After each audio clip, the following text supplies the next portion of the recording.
Damaikan hati, sejukkan jiwa. 107,7 FM Radio Suara Nabawi Pasuruan.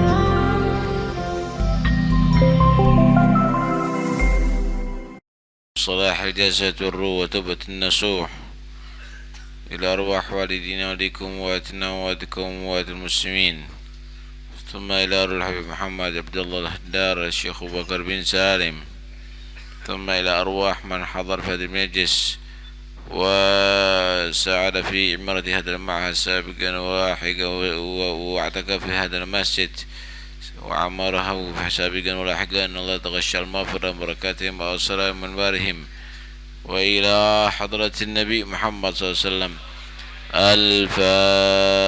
الفاتحة. بسم الله الرحمن الرحيم. الحمد لله رب العالمين الرحمن الرحيم مالك يوم الدين إياك نعبد وإياك نستعين اهدنا الصراط المستقيم صراط الذين أنعمت عليهم غير المغضوب عليهم ولا الضالين آمين. بسم الله الرحمن الرحيم. الحمد لله رب العالمين وبه نستعين على أمور الدنيا والدين، والصلاة والسلام على أشرف الأنبياء والمرسلين سيدنا مولانا محمد وعلى آله وصحبه أجمعين. قال رسول الله صلى الله عليه وسلم: زينوا مجالسكم بالصلاة علي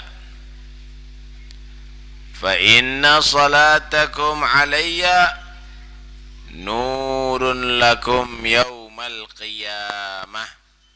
رواه الديلمي. Bersabda Rasulullah sallallahu alaihi wasallam, Zayyinu majalisakum, hiasi majlis-majlis kamu, perkumpulan-perkumpulan kamu, hiasi majlis-majlis kamu dengan salawat kepadaku, kata Nabi.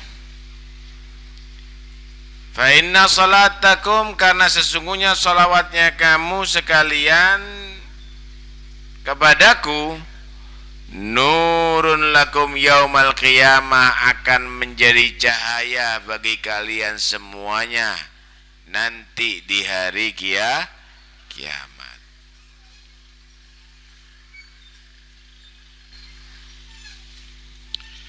Salawat kepada Nabi kalau dibaca dalam satu majlis, majlis itu akan menjadi indah, menjadi tentrem.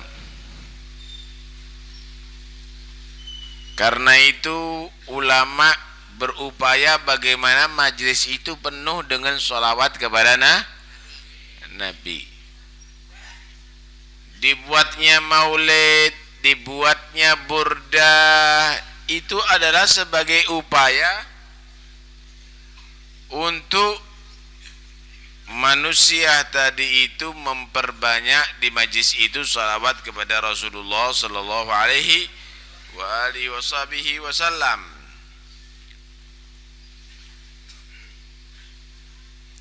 Wa bidzikrihi tatayyabatil majalis wal mahafil.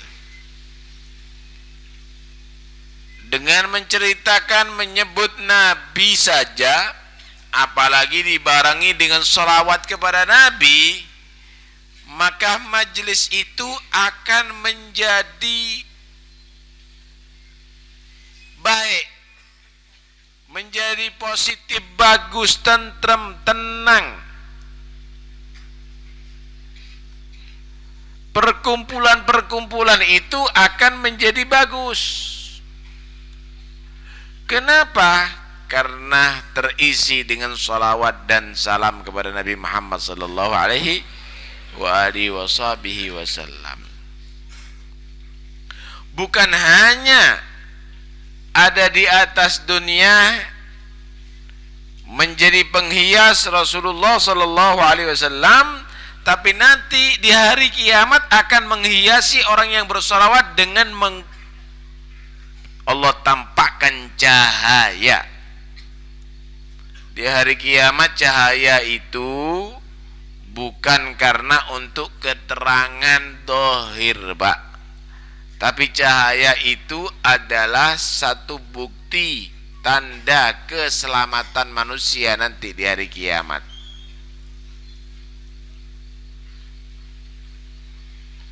Karena nanti di hari kiamat manusia itu akan nampak putih dan hitamnya bukan karena warna kulit, tapi karena kekuatan imannya. Kelihatan nanti. Kalau imannya kuat, mencorot cahaya. Tapi kalau imannya nggak kuat, padam itu semuanya kelihatan gelap, kelihatan hitam. Jadi Bilal bin Rabah yang hitam itu berubah nanti di hari kiamat menjadi terang benderang karena imannya kuat. Yang putih-putih bintang film itu nanti yang mati kafir itu akan berubah menjadi hitam. Yauma tabyaddu wujuhun wa taswaddu wujuh. Hari itu wajah ada yang putih, ada yang menjadi hitam. Tapi menentukan itu warna. Kalau di atas dunia nggak ada la fadla di Arabi wala ajami wala aswad wala abyad ala aswad. Nggak ada keunggulan antara Arab dan Ajam di atas dunia ini, nggak ada.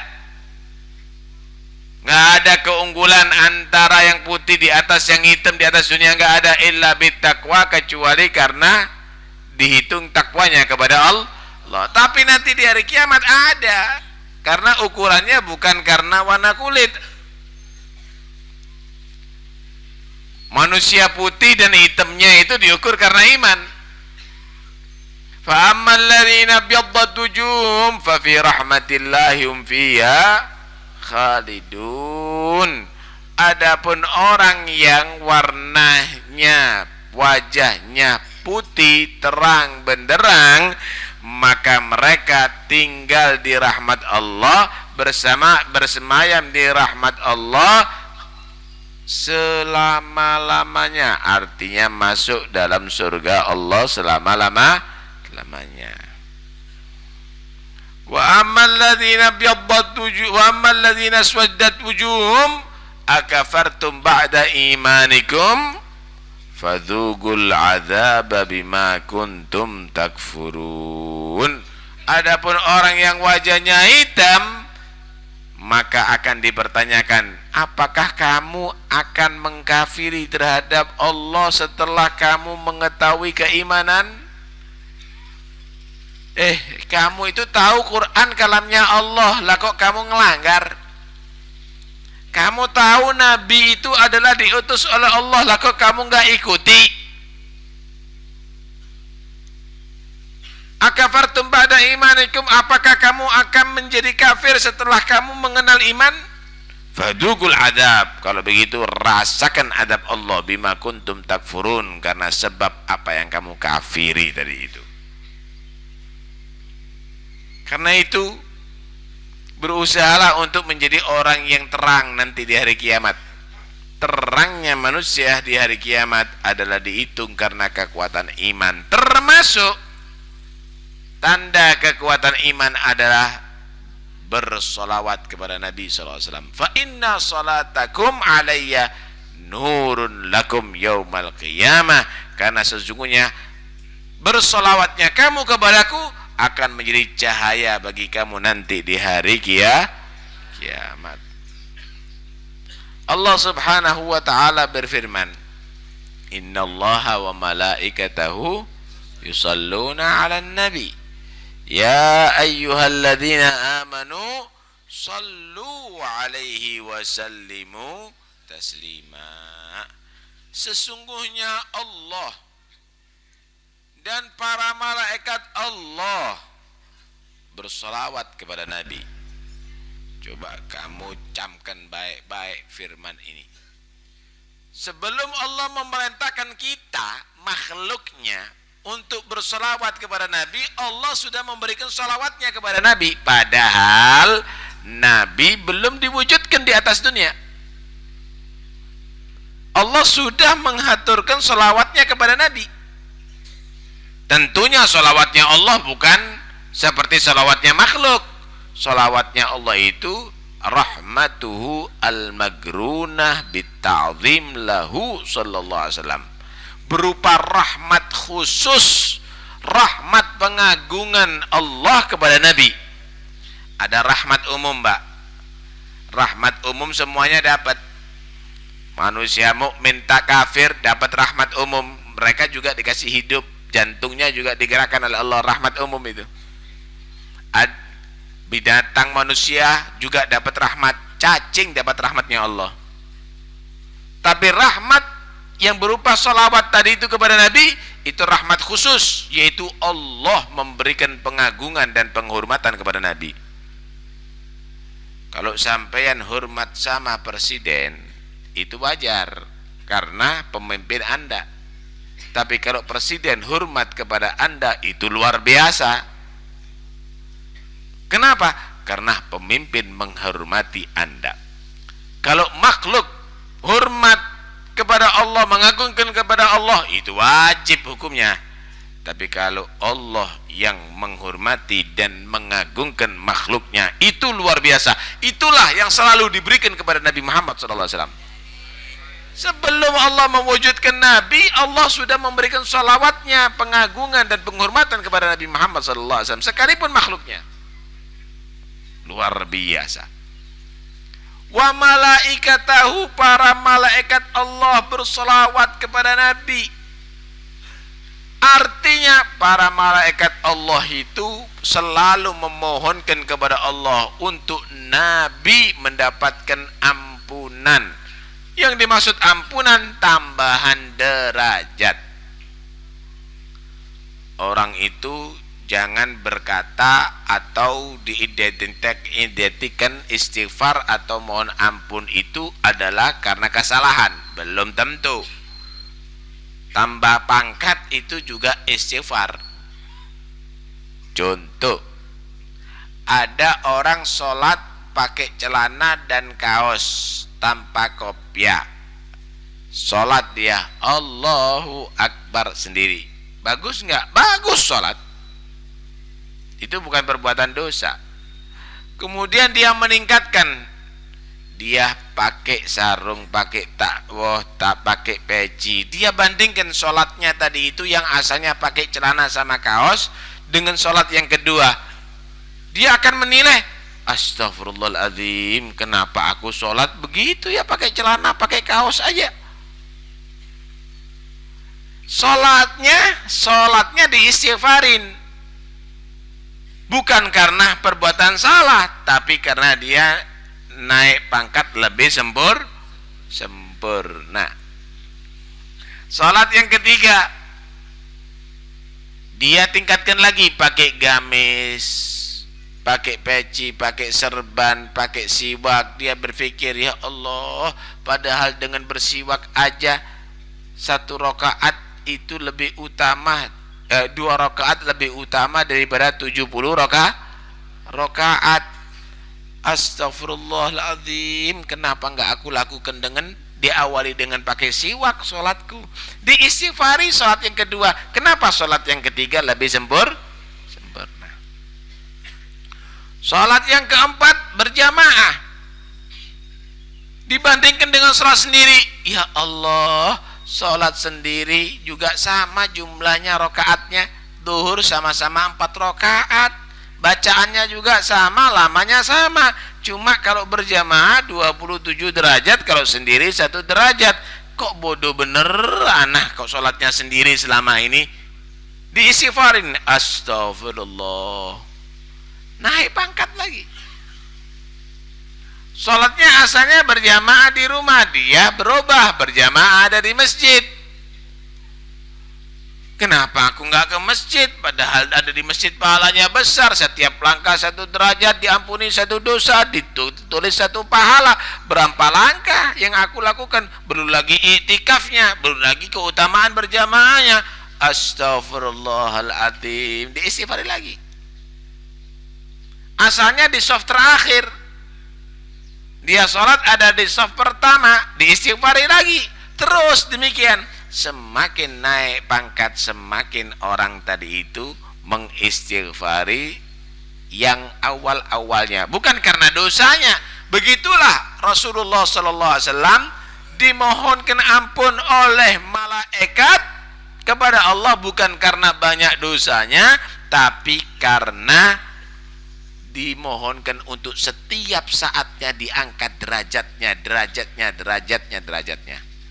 Saya mau tanya, DPR ini kalau suaranya banyak, menang enggak? Dilantik enggak? Jumlahnya malaikat itu jauh lebih banyak daripada manusia dan binatang.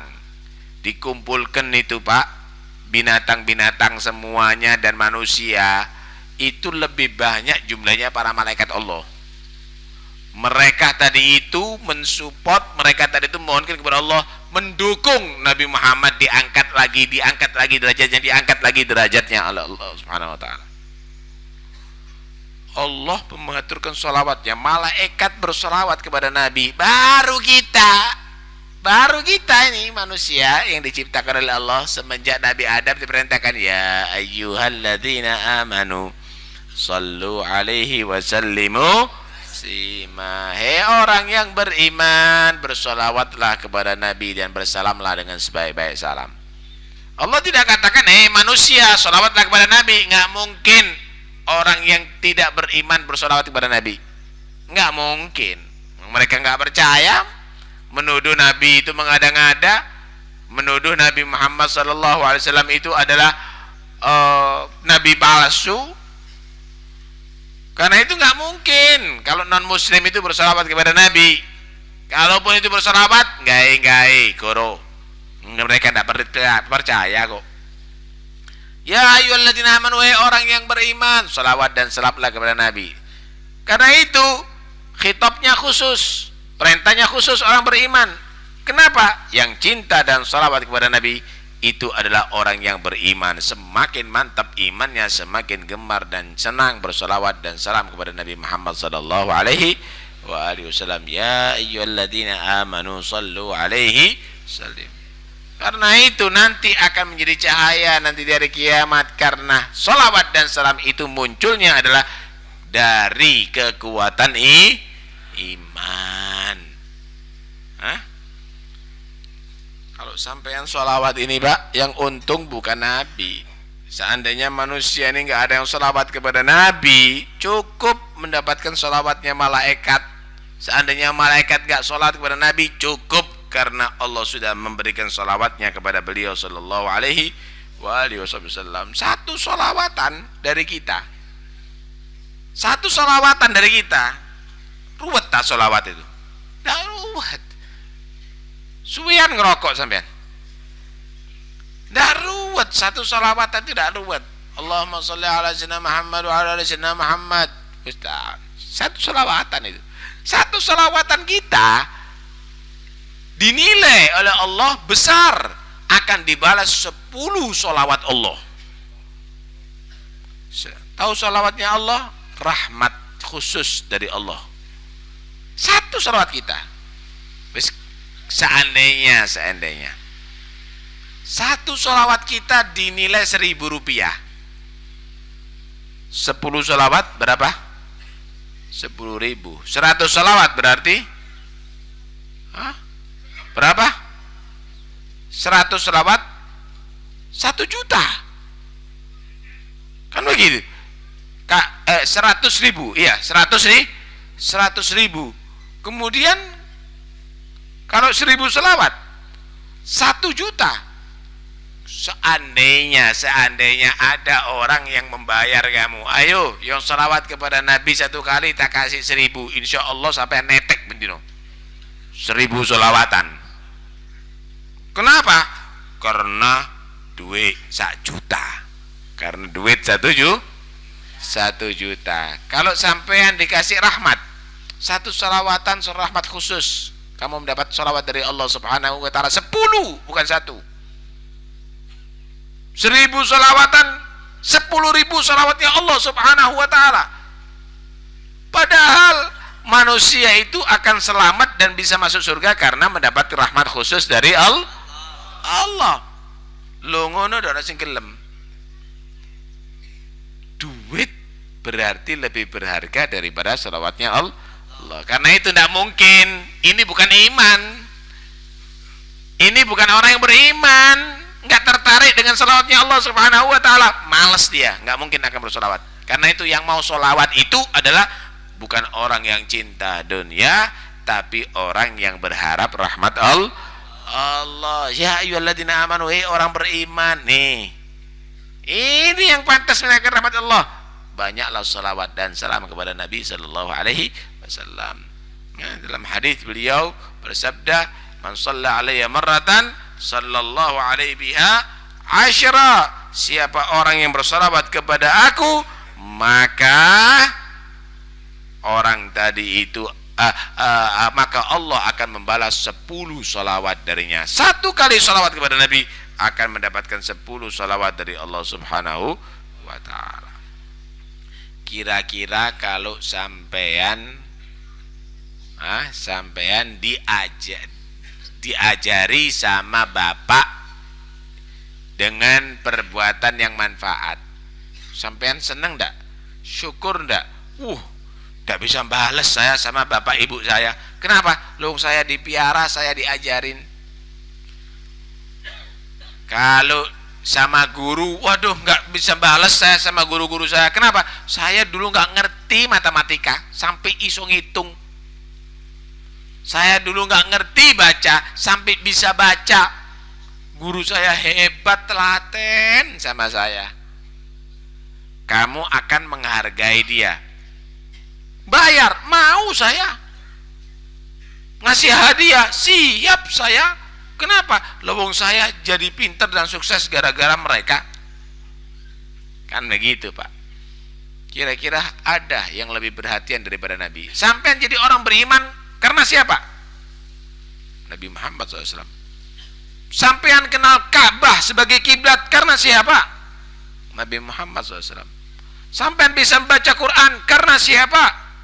Nabi Muhammad SAW. Sampean menjadi orang Islam karena siapa? Nabi Muhammad. Kenal dengan Allah karena siapa? Nabi Muhammad, Nabi Muhammad, Nabi Muhammad, semuanya Nabi Muhammad. Kemudian sampean apa yang Anda berikan kepada Nabi? Kalau sampean kasih dunia, Nabi nggak senang dunia. Sampean kasih duit, Nabi nggak butuh duit. Kira-kira apa yang pantas diberikan kepada Nabi? Sampean cuma diajak, ayo sholawatoh kepada aku, kata Nabi. Sholawatoh di majlis-majlis, sholawatoh kepada aku. Di waktu-waktu kamu sholawatoh kepada aku.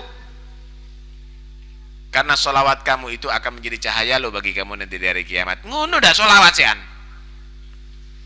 Malah kadang-kadang majlis sholawat kepada Nabi diwalah sesat masuk neraka.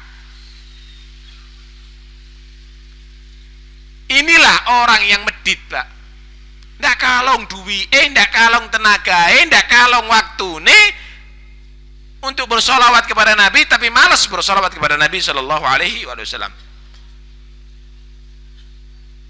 Nyebut Nabi ndak mau, apalagi solawat. Dengar suaranya Nabi, meneng cangkemi. Tidak mengaturkan salawat dan salam kepada Nabi. Inilah orang yang medit, al-bakhilu man dzukirtu indahu falam yusalli alaihi. Orang yang kikir, orang yang medit itu adalah orang yang jika disebut namaku, sejarahku, dia tidak mengaturkan salawat dan salam kepada aku.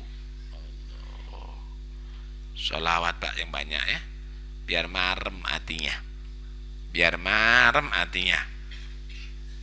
Orang yang salawat itu dicintai oleh Allah dan dicintai oleh Rasulullah Sallallahu Alaihi Wasallam. Panjang ini kalau kita terangkan tentang keutamaan salawatnya kepada Nabi Sallallahu Alaihi Wasallam. Yang jelas, orang yang sholawat kepada Nabi itu dapat perhatian khusus dari Rasulullah. Diceritakan ada satu orang soleh, ketika dia haji, dia tadi ini kok ditakdir sama Allah bareng dengan satu orang yang aneh. Tawaf ada di sampingnya dia, yang dibaca sholawat di tawaf itu. Sa'i bareng lagi, yang dibaca sholawat aja.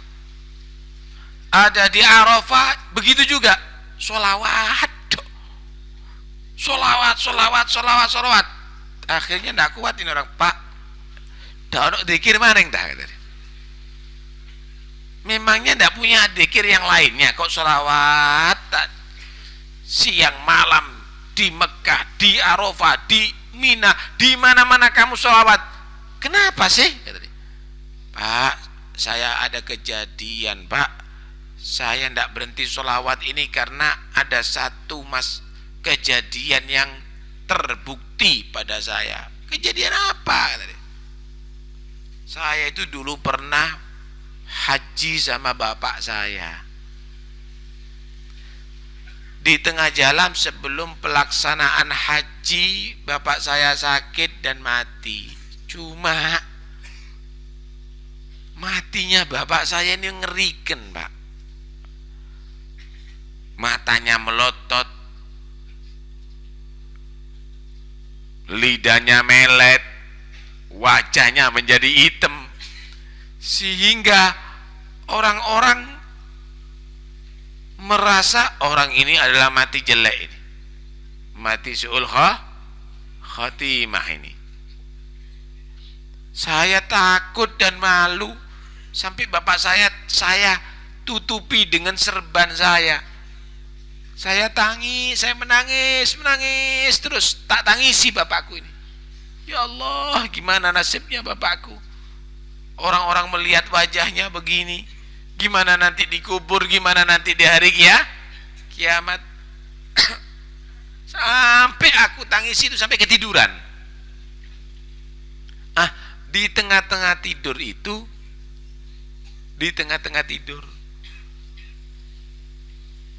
saya bermimpi. Saat itu aku didatangi Nabi. Aku datangi seorang yang wajahnya tampan, putih, wangi, bersih. Kemudian orang itu menghampiri bapak saya, dibuka serbannya, kemudian ditiup dan diusap. Bapak saya berubah menjadi putih dan terang benderang, wajahnya yang serem menjadi berseri-seri.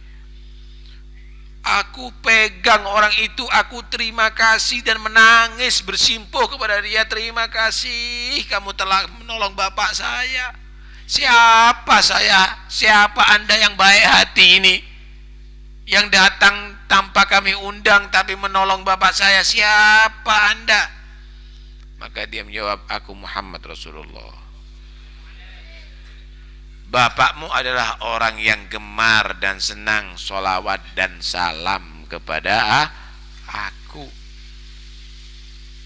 Karena itu aku datang ke sini untuk membantu bapak kamu. Dan ketahuilah, siapa orang yang senang dan salam kepada aku akan bantu di masa hidupnya, ada di wafatnya, di kuburnya, dan sampai di hari kiamat.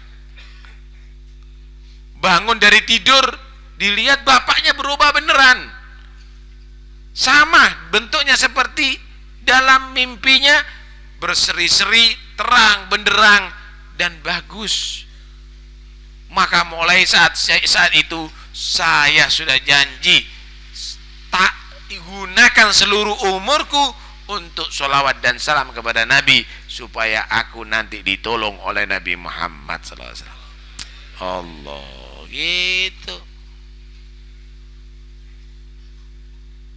Dalam hadis beliau juga bersabda, agrabukum minni manzilan yaumal qiyamah aktsarukum alayya salatan. Yang paling dekat dengan aku nanti di hari kiamat bukan yang paling ganteng, bukan yang paling lama jadi pejabat, bukan yang paling tinggi jabatannya, bukan yang paling berpengaruh, bukan yang banyak muridnya, yang paling banyak bersolawat dan salam kepada aku, kata Nabi. Sampean kalau menjadi orang yang paling dekat dengan presiden, bangga enggak? Bangga, walaupun presidennya belum tentu masuk surga. Kalau sudah menjadi orang dekatnya raja, senangnya setengah mati. Di dunia sampean akan menjadi orang yang paling dekat dengan Nabi ada di hari kiamat. Manusia yang paling dekat dengan Nabi yang paling selamat, Pak, yang paling beruntung. Karena derajat yang paling tinggi adalah derajatnya Nabi Muhammad SAW. Dengan apa bisa menjadi orang yang paling dekat dengan Nabi? Gampang kok. Yang banyak sholawat dan salam kepada Nabi SAW. Ojo grendele ditetek kai. Sedat sedut sampai watu-watu kon. Sholawati sing akeh biar nanti di hari kiamat bisa menjadi orang dekat Nabi Sallallahu Alaihi Wasallam. Mudah-mudahan kita semuanya menjadi orang yang bisa senang dan gemar bersolawat dan salam kepada Nabi. Dan mudah-mudahan kita tidak dipisahkan dari Nabi, jadikan orang yang beruntung karena menjadi orang yang dekat dengan Rasulullah Sallallahu Alaihi Wasallam. Amin Allahumma amin. Wassalamu ala mursalin walhamdulillahi rabbil alamin. Bismillahil Fatihah.